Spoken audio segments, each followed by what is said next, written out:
ይህች ዓለም ዟሪ ናት የሚባለው እውነት ነው። እስከ ዛሬ ሄሉንና የኤሪክን ነገር ሸምግለን ሳንጨርስ ዛሬ ደግሞ እነ ኤሪክና እነ ሄሉ በኤንዲ ምክንያት እየተበሳጩ ነው። የኤሪክም የኤንዲም ፍቅረኛ እንግዲህ ያው ራሴን አጠፋለሁ እያለች ራሷን ለማጥፋት የሞከረችበት ሙከራ ነው ትላላችሁ። እንዴት ነው ሰው ፍቅር እንዴት እያደረገው ነው ባካችሁ? በጣም ነው የሚገርመው ትላላችሁ። እና አንዳንድ ሰዎች ደግሞ ያው በፍቅር የምትነግዱ ሰዎች ስላላችሁ እንግዲህ እውነተኛ ፍቅር ከነሱ ተማሩ እንዳንል እነሱም የውሸት መሆኑን ምን ዋስትናለን ትላላችሁ። አሰላሙ አለይኩም ወራህመቱላሂ ወበረካቱ።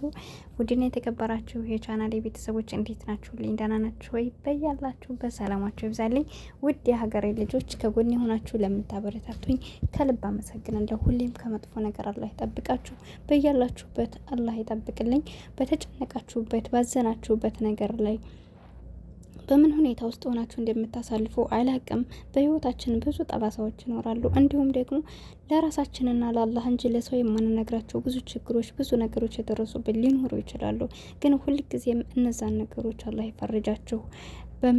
ታስቡት ነገር አላህ ይሙላላችሁ፣ ሀጃችሁ ይሙላላችሁ። በስደት ዓለም ላይ ያላችሁ ውድ እህት ወንድሞቼ ሀሳባችሁ ተሳክቶ እንደ ሰው እንደምናያቸው ህይወታቸው ተሳክቶ እንደምናያቸው ለዚች አጭር ህይወት እኛም ባለችን ቀሪ ዘመን ተደስተን የምንኖር ያደርገና አላህ ያሰብነውን ያሳካልን። የራሳችን ነገር ሰጥቶና እኛም እንደ ሰው ረፍት ሲደክመን አርፈን በቃ ሲያመንም ተኝተን ብቻ በእያንዳንዱ ነገር ሲከፋንም ድብርታችንን በእያንዳንዶቹ ነገር የምናሳልፍ ያድርገን በሰላም ማለት ነውና ለሁላችሁ መልካም ህይወት እመኝላችኋለሁ። ውድ ሀገሬ ልጆች እናንተም ለኔ መልካም እንደምታስቡልኝ አውቃለሁ። በደዋነት ተሳሰብ እና እንግዲህ ያው ስለ ምርቃን ብቻ ነው እያወራችሁ ያለሁት። ለምንድን ነው ያው እንግዲህ እንደምትመለከቱት እናንተ የተመለከታችሁ ቪዲዮ ስለሆነ ያው ትንሽም ሀሳብ መስጠት ስላለብኝ እንጂ አይታችሁታል ሙሉውን ብዬ አስባለሁ። ሁላችሁም እየተፈጠረ ያለውን ነገር እንግዲህ እቺ ልጅ እንደተመለከታችሁት ኤንዲና እሱ ግንኙነታቸው ያያችሁት አይታችሁታል። ያላያችሁ ካላችሁ በአጋጣሚ ነው የተገናኙት እና እሷ እንግዲህ ባገኘችው ታይም ላይ ቤተሰቦችን ልቀይር፣ ቤተሰቦችን ሰፖርት ማድረግ ፈልጋለሁ ስትለው ከጎኗ ነበረ። እንደዛም እያሉ ባሉበት ታይም ላይ እንግዲህ ሌላ የሚወዳት ላይ ነበረ።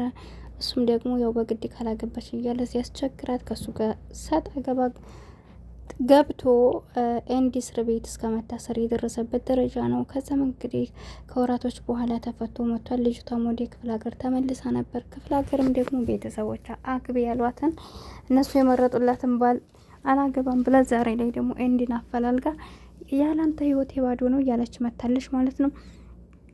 ኤንዲም ደግሞ በዚህ የተገረመው ሁኔታ አንደኛ ልጅቷ የምታሳሳ ልጅ ናት። አይታችሁታል እንግዲህ ፊቱ ላይ ራሱ እንደዛ ሆናለች ሲሉት እንዴት እንደሚያያት ትናንትና ሲያቅፋት አይታችሁ ከሆነ የሆነ የሚወዳችሁ ሰው እኮ በራሳችሁ የሚሆን በሰው ላይ አስተቃቀፉ ይለያችኋል። ለእናንተ ያለው ቀረቤት አስተያየቱ ይለያችኋል። ወንድ ልጅ ሲወድ እንግዲህ ተመስጦ ያያችኋል። በአስተቃቀፉ ደረጃ በብዙ ነገሮች አሁን ታውቁበታላችሁ። ወንድ ልጅ ስሜቱን አይደብቅም እና ብቻ ይወዳታል። ነገር ግን እሱ እንዳለው እሷ ጋር የማይሆንበት አንደኛ ምክንያት ምንድን ነው? አሁን እሷ ህይወቷ በቃ አንደኛ ከክፍለ ሀገር ያሉ ቤተሰቦቿ ለዛ ለመዳር ዝግጁ ላይ ናቸው።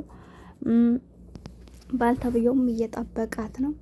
እዚህ ጋር ደግሞ እንግዲህ ሌላ የሚወዳት ላይ ኤንዲገም ተደባድቦ ኤንዲ እስር ቤት የገባበት ሌላ የሚወዳትም ልጅ አለ። እንግዲህ አስቡ ሙሲበው በዛም በዚህም አለበት። ሁለተኛ ደግሞ ኤንዲ እንዳለው ትናንትና እኔ ከአንቺ ጋር ያለኝ ህይወት እንኳን ይሁን ብዬ በቃጥል እስትንፋሱ የሚቋርጥ ሰው አለ በእኔ ህይወት ውስጥ ብሏል። እንደነገርኳችሁ እንግዲህ ትዳር ከያዝኩኝ እናቴን ወይ እንግዲህ እናቱን የሚረዳው ነገር ኑሮት አሁን ላይ ደግሞ ትዳር ከያዝኩኝ በዚች ገቤ ያው ለእናቴ የማልሆን ለራሴ የማልሆን በማለት ወይም ደግሞ ትዳሬን አሸንፌ ብኖር እናቴን መርዳት ይቆማል በማለት ሊሆን ይችላል። እንዲሁም ደግሞ ሌላ የሚወደውም ሰው ኑሮ የዛን እስትንፋስ ላለመቁረጥ ይሆን ብቻ ምንድነው የሚለው ነገር ባይገለጽልኝም እኔ በሁለት አንግል አስቤዋለሁ። አንደኛ እንዳልኳችሁ ምናልባትም እናቱን አሁን ላይ የሚያስተዳድራት እሱ ከሆነ ወይ ደካማ ከሆነችበት ወይ ደግሞ የሆነ ነገር ካለ አላቅም ብቻ ገቢ ከሷ ከሆነ እንዳልኳችሁ እሷን በአዲስ አበባ ኑሮ ቤት ተከራይተው ቀለብ ተገዝቶ እያንዳንዱ ነገር ሚስት ሲባል ደግሞ ያው ታውቃላችሁ ብዙ ነገር አለ። ልጅቷ ደግሞ እንግዲህ ያው እሷም ገና መስራት የምትፈልግ ልጅ ናት። በእርግጥ ሰርተው መቀየር ይችላሉ። ግን ደግሞ እሷ አንዳንድ ጊዜ በህይወታችን መጀመሪያ እናሳካቸዋል የምንላቸው ህልሞች ሲኖሩና ትዳርን አንመርጥም። ሁላችንም ነን። ሁላችንም ብንሆን የራሳችን አላማ አለ ብለን እናስባል። በተለይ አሁን ላይ ወንዱም ሴቱም በፊት ወንድ ላይ ነበር እንደዛ የሚለው እንጋባ ስትሏቸው 3 አመት 4 አመት 5 አመት 10 አመት ድረስ የሚያስጠብቋቸው ወንዶች አሉ።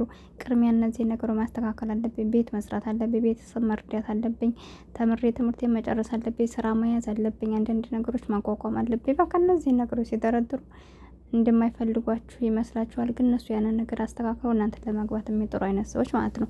እኛም ሴቶች ላይ አሁን ላይ ስደት ላይ እንደ ወንዶች ሆነናል። መጀመሪያ ሀገር ከወጣን መጀመሪያ ቤተሰብ እንረዳለን። ቤተሰብ ከረዳን በኋላ ደግሞ የራሳችን ነገር መስራት አለብን ብለን እናስባለን። ቤት ይጀመራል። ቤት ከተጀመረ በኋላ ደግሞ በቃ ቤት እስከሚያልቅ ድረስ ያለው ውጣ ውረድ ታውቁታላችሁ። እሱ አለቀ ስትው ደግሞ የቤት እቃ ያለች ብቻ በብዙ ነገር እሱን ጨረስኩ ስትይ ደግሞ ለእጅ መንቀሳቀሻ ትያለሽ። እንደዛ እያልሽ ከተዳረራቂ ማለት አይደለም። ግን ደግሞ የጀመራችሁት አላማ ካላችሁ እድሜያችሁ ገና ከሆነ ካላስ የሰው ልጅ ሰርቶ ቢሆን ይመረጣል። እኔም በራሴ እንደዛ ስለሆንኩኝ ስለዚህ ከቻልን አንደኛ የስደት የወጣ ነው ሰርተን ለመቀየር ነው። አላማችንን እስከምናሳካ ድረስ ከሁሉም ርቀን በቃ ከሀራም ርቀን እንደዚህ ሰዎችንም ሀራም ከማስገባት ርቀን ኖርማል አላማችንን ጥግ አድርገን አስተካክለን ከዛ በኋላ ወደ የምንፈልገው ህይወት በአንድ መንፈስ ብንገባ ደስ ይላል ብዬ አስባለሁ። እንግዲህ ይሄ የኔ ምክር ነው። ምክርና ቦክስ ለሰጩ ቀላል ነው እንዳትሉኝ፣ እኔም እንደዛ ስለሆንኩ ነው እንደዛ ብዬ ነው ማስበውም እንደዛ ማስቤ አልሐምዱሊላህ ተሳክቶልኛል። እና እናንተ ኮንፊደንስ ያላችሁ ሰዎች ከሆናችሁ፣ አላማ ያላችሁ ሰዎች ከሆናችሁ፣ ጠንካራ ከሆናችሁ፣ በራሳችሁ እምነት ያላችሁ ሰዎች ከሆናችሁ ለምታደርጉን ነገር ማንንም ተገን ሳታደርጉ ቢሆንላችሁ መሰየው፣ ባይሆንም ራሳችሁ ወክላችሁ ለምታደርጉን ነገር ኃላፊነት የምትወስዱ ከሆነ የሰው ልጅ ስትወዱ ስታፈቅሩት ከልባችሁ ወዳችሁ ከልባችሁ ታፈቅሩታላችሁ። መሆን ያለባችሁን ትሆናላችሁ። ያን ሰው ግን ከበደላችሁ ለዛ ሰው መለማመጥ፣ ማልቀስ እንደዚህ ምናምን የማትሉ አይነት ቆራጥ ሰዎች ከሆናችሁ እመኑኝ እናንተም ውጤታማ ትሆናላችሁ። የሚቀርባችሁም ሰው ወንድ ልጅ ጀግና ሴት ይፈልጋል። ወንድ ልጅ በአቋም ያላትን ሴት ይፈልጋል። መልክ ምናምን ይሄ ዝባዝንኬ ነው። ግን ደግሞ ባለሙያ የጸናች አቋም ያላት ለልጆቿ እናት የምትሆን ጠንካራ ሴት እንዳልኳችሁ በእውነት ነገር ከሆነ ወደ ኋላ ማትል እሱም ቢሆን ራሱ ቦታ የለም። በቃ እንደዚህ በመሆን ባለባት ነገር መሆን የምችል ሴት ይፈልጋልና እናንተ እንደዛች አይነት ጀግና ሴት መሆን አለባችሁና ከዛ አንጻር ይሆናል። እንዲም እንግዲህ አላሁ አለም ግን ቢቀበላትም በዚህ ሁኔታ ውስጥ ሆኖ ህይወቱ አደጋ ውስጥ ስለሚገባ ነገሮችን ሳያስተካክሉ ይግባ ብዬ እኔ አላስብም። እንደኔ ሀሳብ እናንተስ ምን ትላላችሁ? እሷም እንግዲህ እንደዚህ በሱ ፍቅር ምክንያት መጎዳት የለባትም። ዙሮ መፍትሄ መፈጠር አለበት ብዬ አምናለሁ።